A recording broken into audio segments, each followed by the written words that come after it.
Hello everyone. Soo dhawaada mar kale aan sii dhamaystirno qaybihii kale. Waxaan fiilaynaa rendering list inaan list soo bandhigno. So now marka application-keena waa clear gareynaynaa waxyaalaan iska tir waxaan iska tir sidoo kale components-kan dhan ayagana iska tir for now. hal component oo sameysanaynaa upload dhahayo, then meeshaan waxaan soo bandhigaynaa component-gan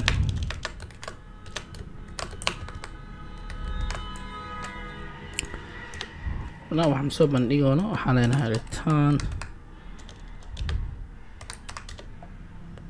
variable oo tusaale name aan sameysanaynaa constate developer oo kale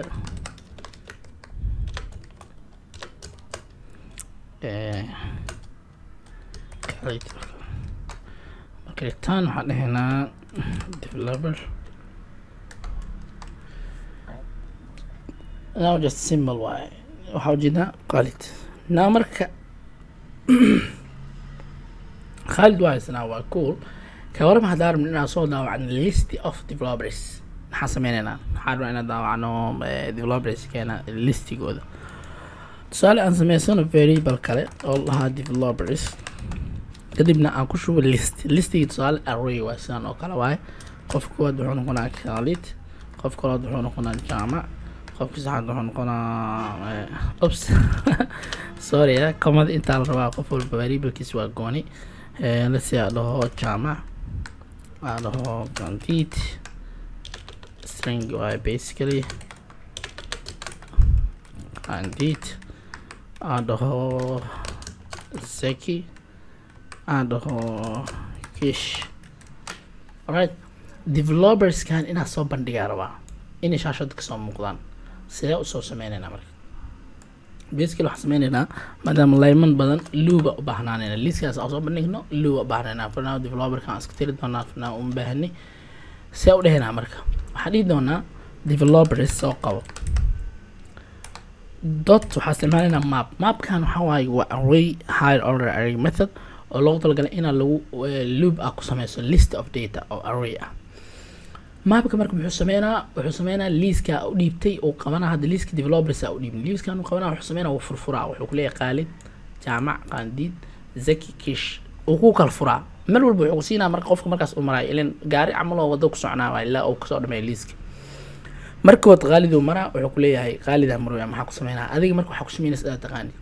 tusaale Jaamac sameeyno Candid, Zeki, Kish amro adiga markaas ku sameeyno. waxaan leenahay map marka dhahdo developer noogu dhiib noo fur. markaa furto kadib waxaa u dhiibtaa developer noogu dhiib, then arrow function laba arinaa jirta. marka for now waxaan dhihi doonaa bracket caadi noo fur. waxaa marka soo celisaa leenahay JSX li waxaa daawacdaa developer noo daa. maxaa laga wadaa warkan developer marka maadaama uu JSX ki yahay scripti waxaa dhahaynaa calaamadaas dhexgeli. maxaa laga wadaa warkan? waxaa laga wadaa developers tagaa dhahnay. developers markuu tago ku dul wareegaa dhahnay. markaa ku dul wareegto wuxuu ku leeyahay marka asiga ani waxaa maraya Khalid, Jaamac, Candid. waxaa leenahay qofka amrays markaas developer noogu dhiib. developerka marka waxaa leenahay qofka amrays noo daawac li noogu daawac. tusaale developer wuxuu maraya Khalid, Khalid noo daawaca, Jaamac maraya Candid ilaa list oo kale now save ana hadda san cila jirin. here we go. nice. saa ujeedid maxaa loo daawacay liskii oo teamkana loo daawacay. marka laba arinaa jiri karto. sometimes waxaa laga yaabaa inaa atadkana waa explicitly ama implicitly ano si toos ah waa lagu return oo sameyno calaamadan baa daadhahda calaamadan return waaye. dad qaar marka waxaa laga yaabaa inay sidaan sameeyaan. ka waran meesha kan aan ka furayay haddaa kan furo maxaa dhacaya? save aa dhahay adhabinet liskan waxaa ku dhacay markaa react baranayay bilaahi waa I think 3 days ciladana ay 3 days qaab ah waxa la sida sameeyo way macnaa waxyaalaha aan react ugu orday kamid ah marka koowaad. sababta maxaa markaas aniga mapka aad ku fahansaneen adiga markaan bilaabay. okay 20 I think 20 yeah 2017 maybe.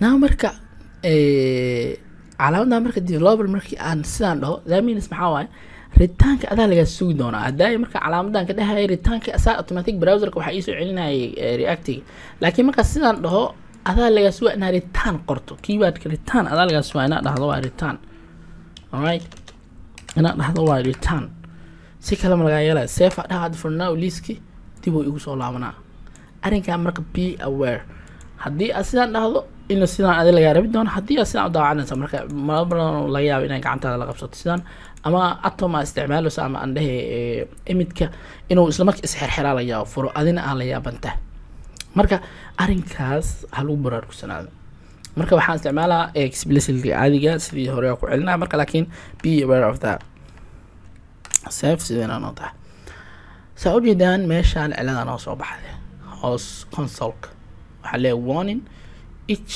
child in a list should have a unique key. What that means?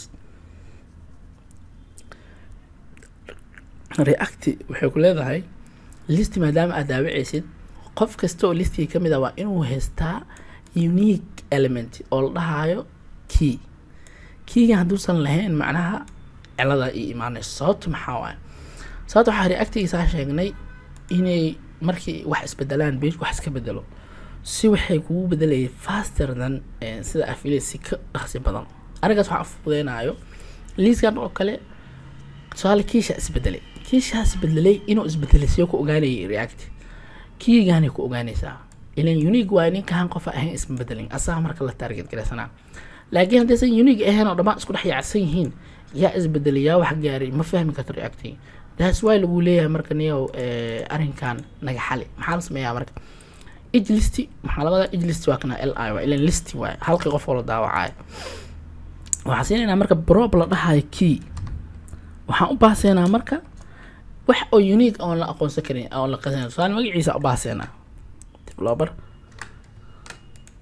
fanaa ila doobihay laakiin yaa ku damaad qaaday qof kale oo qaali leeyahay inuu imaanaynin yaa ku damaad qaaday inuu soo qof kale jaawac leeyahay imaanaynin yaa ku damaad qaaday ma damaad qaadi kartid marka javascript marka map kala joogo waxaa jiro index wax lahaa oo hadda fanaa wadhoodii qaab waxaan ka dhigi doonaa kiya laakiin fanaa kan aan isticmaalno waxaan dhigi doonaa index iskaga bixiya ama ay waxaa sii doonaa marka indexka muxuu yahay marka loop marka lagu wareegayo mid kasta indexkiisa uu hayaa macnaheedu tusaale kan 0 kan 1 kan 2 kan 3 markii waxaan dhigaynaa meesha aan developer name ka dhigi lahayn indexkaas aan siinayna marka that is marka list sida loo daawaco in react sidoo kalena keygan sida loogu badbaadiyo cilada uu soo saarayo waxaan rajeynaa marka in list hadda kadib hadaa aragto aad ku raaxaysanayso aadan ka cabsanaynin so bye for now waxaan isku soo laaban doonaa casharka xiga iyo beauty inaan sii wadno thank you